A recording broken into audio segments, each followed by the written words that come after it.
Hello and welcome back to Dark Arisen. Well, last time, Death paid us a visit, and he removed us from our friends. So, we need to make a move on to that Riftstone, and hopefully, the Maker spares us and there is nothing between us and the stone, because we really have no idea. And the Maker is kind, he gives us a wake stone. I typically always travel with about 8 wake stones down here, and as you've seen, that decision has been justified many times over. This place is deadly as hell, and we do luck out there's nothing in our way. So let's get the gang back together. Now, I feel no need to replace the pawns we were using. They were doing well, and it's only due to Death's interference that we lost them in the first place. So we get George and Silver back. They were doing good. However, I do expect something further down. So I buff up a bit.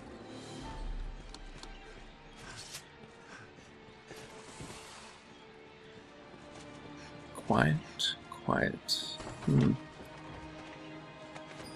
Odd. Oh, there we go. And these guys are so slow. I mean, let's do Stone Forest. Let's make them bounce. And of course, the one time I try and do a really long charge, he does his football tackle. What are the odds? Well. Oh well. Let's make them bounce this time. Unfortunately, Stone Forest doesn't make them bounce. What assholes. How inconsiderate.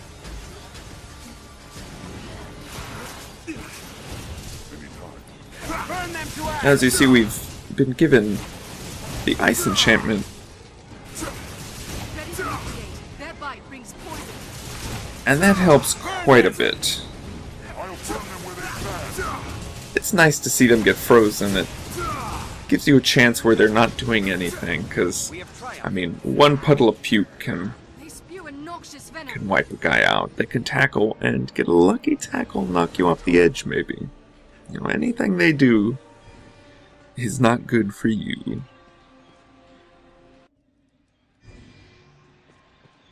Moving on, we go into the Black Abbey. This is the second area, along with the Rotunda of Dread, that can have the increased spawns due to the fiendish incense. But this is just a regular one, and it looks like there's some banshees. And also about 4 eliminators, it looks like. This is going to be magical. However, it's a very big arena. It's not very tight, so the eliminators will be somewhat less effective. However, if there's 3 of them swinging, it doesn't matter how open it is. You've got to roll out or you're going to get your head smashed. Like it was pumpkin chunkers or something. Let's try and lure them one at a time, see how we do. Nice.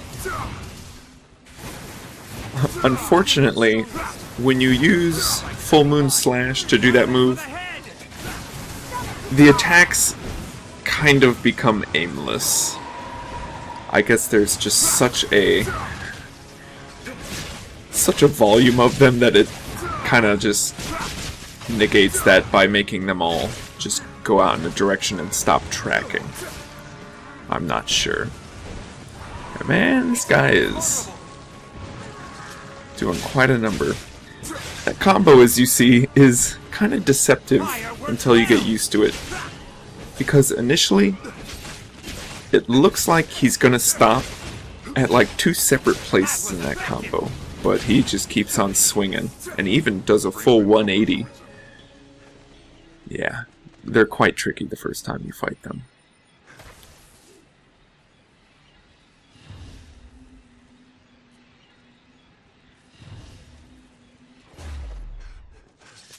So let's get lightninged up again. Except, oh no. Now we've got 2 at once. Let's see how we do. Now, one thing that's nice about Full Moon Slash, it has invincibility frames, as you see. Very nice.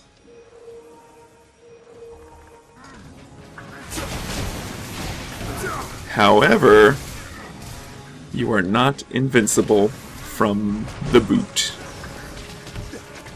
Mighty boot. Oh my. Well, at least we found a wake stone.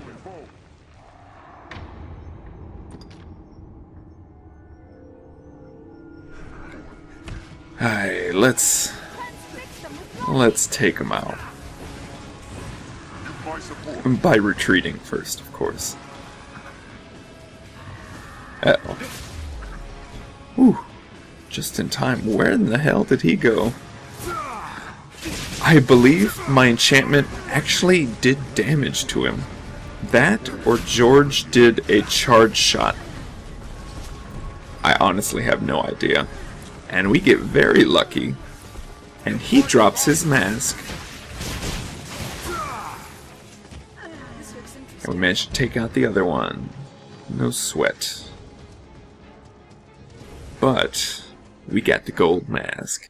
Yeah, baby. Let's see what it looks like.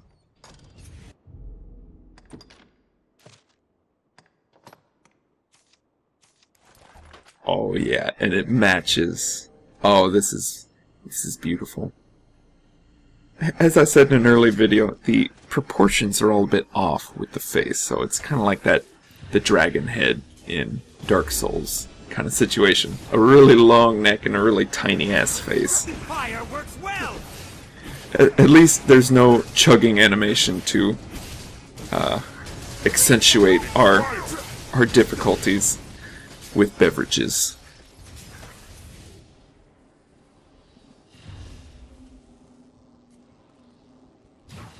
Now it looks like we've got one left.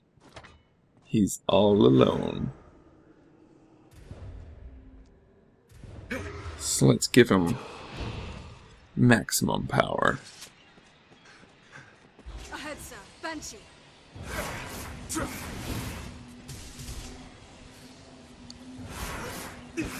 Let's Grand Cannon him to death. Look at this.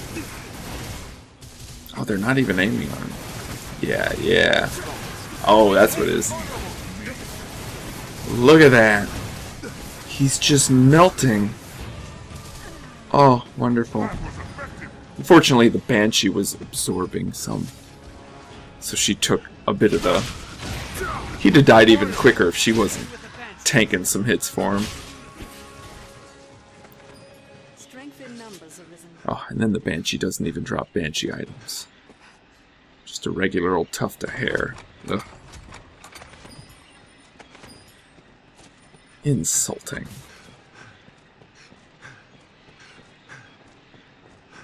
Over here, I remember Lunathex always talks about this location, and he apparently has trouble where pawns will leap to their death over the boxes, just constantly. And here we go mining with dynamite. It's a nice technique if you don't have a pick, or just don't feel like mining them all.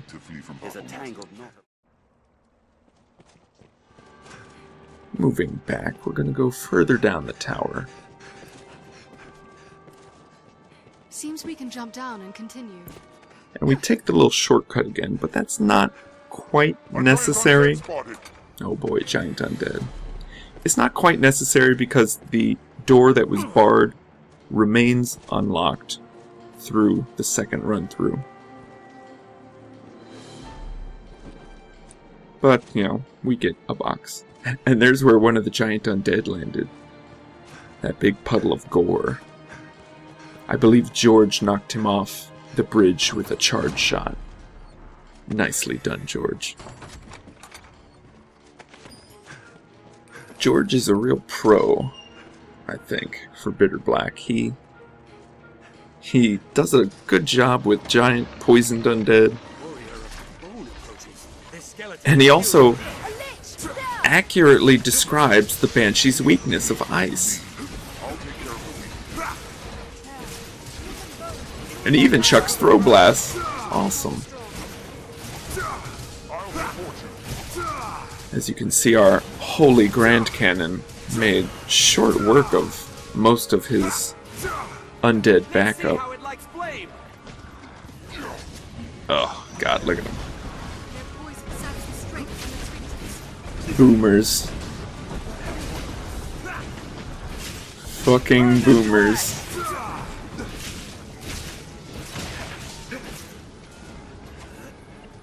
Oh man, and that's dancing close to the fire, being that close to the edge with those guys there. All it takes is one football charge and you're toast. Here we even get a nice meteor storm. And a frozen giant undead.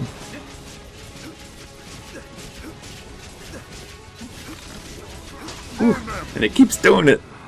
Awesome. See, look at that. George is a professional.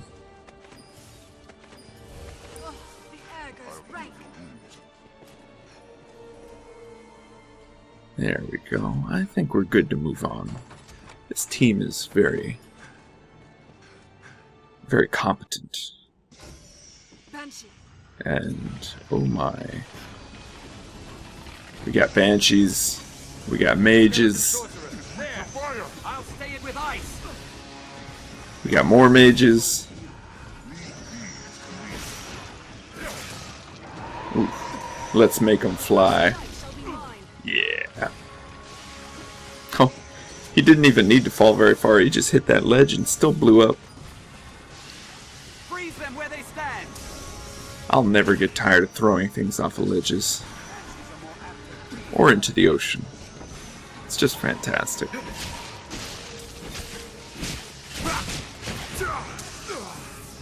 Oh. And that's one thing. Banshees are mainly distractions or crowd controls to stun you and your whole group in some cases and leave you more open for the other guys.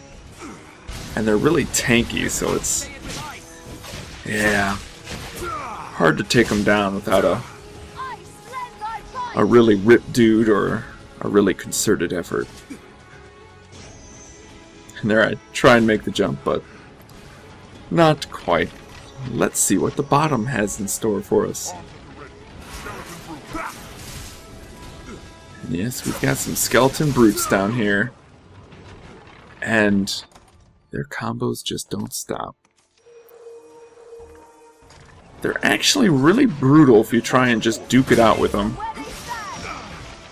It is best if you have a shield to block their attack. Just doesn't even have to be perfect block, but god, I get comboed so bad there.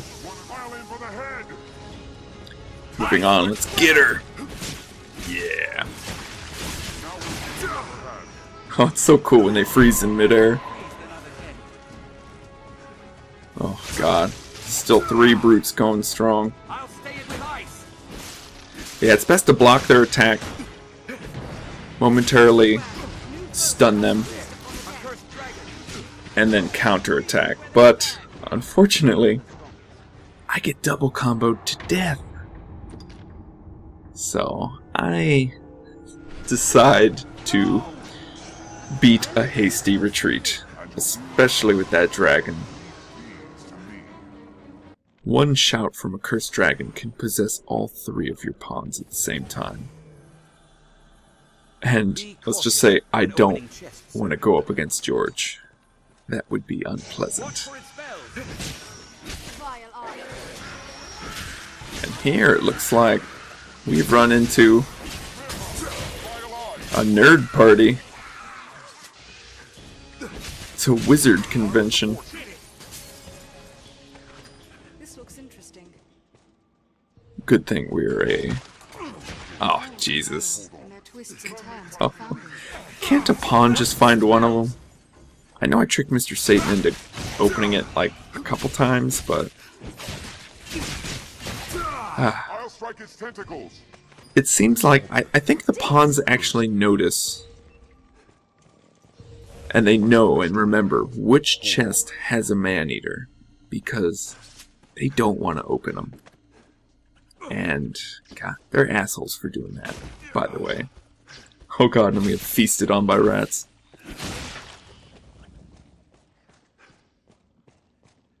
Let's see what else is down here. Just rats. Lots of rats. Oh. Oh god, what is that? Is that a goblin? We'll rout them in a single charge. More casters. Casters all the way down. And this is a bit rare. We find a single Silver Knight by himself. Usually you'll find them in pairs with the Golden Knight, or even in a trio with like 2 Gold Knights and a silver, 2 silvers and a gold, but it's not often that you find just one by himself. As you remember, the Silver Knights are more the caster type, and they are weak to physical. And these goblins are only weak to physical. To be completely magic immune must be a wonderful thing.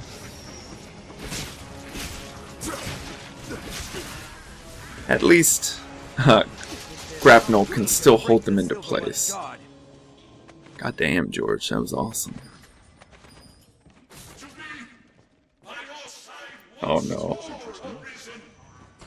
Dangerous. So apparently we spawned one that is casters all the way down. Sorcerers and mage possessed pawns. You get goblin shamans. Vile eyes. Oh. It's just a regular ether party here.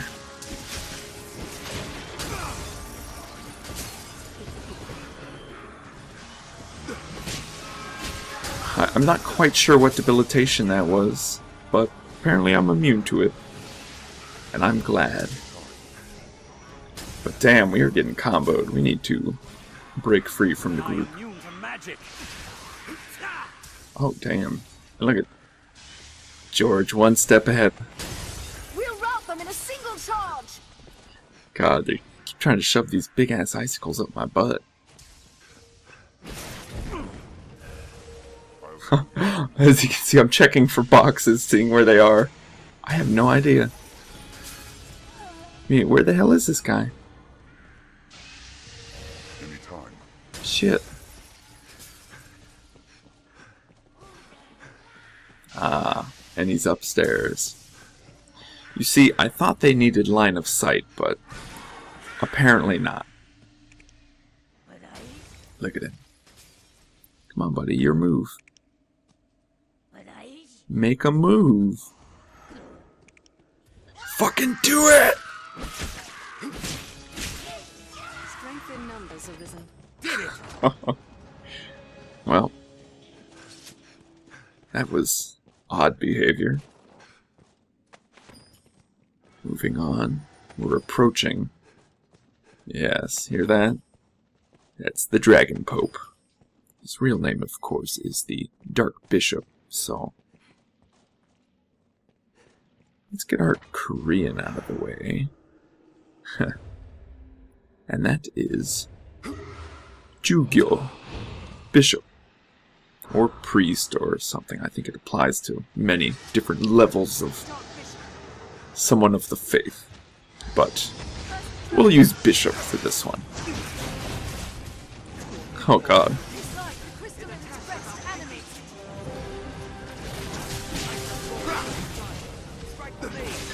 Now, this cursed dragon is, of course, weak to holy. But if you remember, This guy is really resistant to holy, so we're not doing near as much damage as we should be. Now, if we were dark enchanted, we'd be wailing on him. And it's kind of counterintuitive that an undead would be weak to dark, but he was, after all, unarisen and a priestly one, so I guess he kept those resistances even in death. Or whatever state he's in.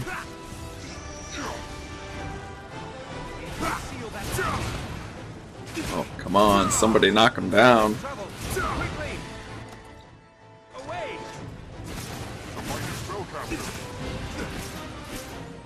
And I love abusing that full moon slash. For one, it's just cool looking. Two, it's got invincibility frames.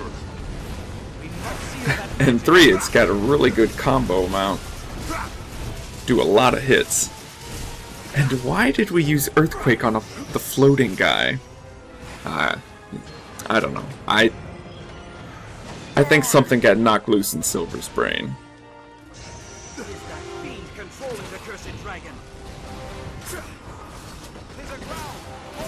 Now, unfortunately, we don't get to see him possess the dragon.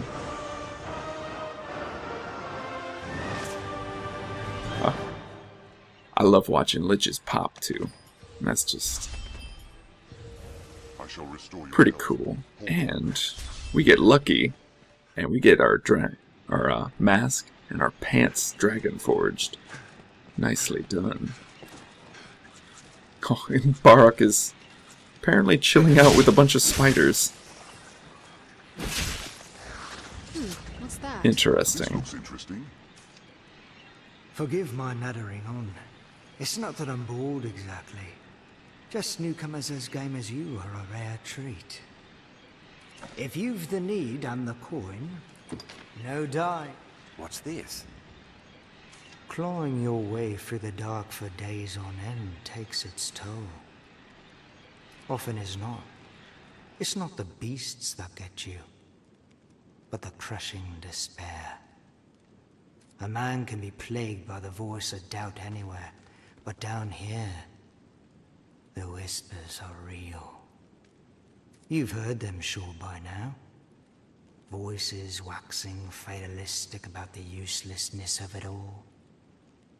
If you've the need and the coin, I've the wares. That's a bit dark. No dying. I can scarce imagine the sort of grudge this R's creator must bear against the Arisen. Still, less what I've done to earn my place here. I'm a simple wanderer. Keep to myself. I've no illusions of entitlement as an Arisen. I've earned no one's respect and adulation, nor do I crave it. But neither, surely, have I earned such retribution. If you've the need and the coin, no dying. I wasn't the first to come here. It was a colourful cast already when I arrived. An old man, half dead by the time I met him. The other half didn't take long. Another was a woman. She'd have been a real gem, save that over-serious nature. By the end, she treated me with the same contempt she would a beast. Had she been freer with her charms around beasts, she might not have wound up serving as their supper. Still, a shame. A simple luck that I've survived this long. I've no illusions on that count. If you've the need and the coin, no doubt. One look around, and it's clear we're rats in a trap here, friend. But then, I'm a strange sort. This sort of welcome puts me more at ease than any hospitality. If you've the need and the coin... And it seems Barak's badass veneer has faded a bit. And then he gets all, smug again when he goes back to his regular options dialogue. But with that, we've made it through to another tier. Next time we go to the third tier of Bitter Black Island.